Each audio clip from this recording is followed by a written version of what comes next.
Hey guys, welcome back. In this video, I'm going to show you the procedure on how you can enter referral code on Temu app.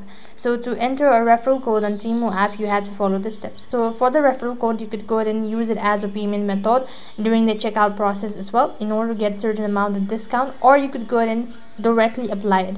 So for that case, you have to go ahead and log into your Temu account. So in my case, I'm using a web browser.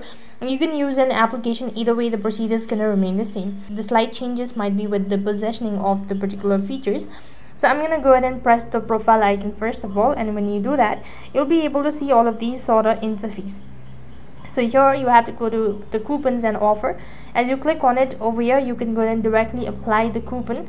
Just type in the coupon or the referral code and click the apply button. As you do that, if the information seems to be valid enough, then it's going to be applied successfully, and you can save it in order to use it later for some other purchase as well. And likewise, the other way to use it as a way of payment method during the checkout process, you can get certain amount of discount on the following purchase. So that's how you can enter a referral code on your Temu app. That's it for this video. I hope the video was helpful. Make sure to like, share and subscribe to our channel. Thank you for watching. See you in the next video.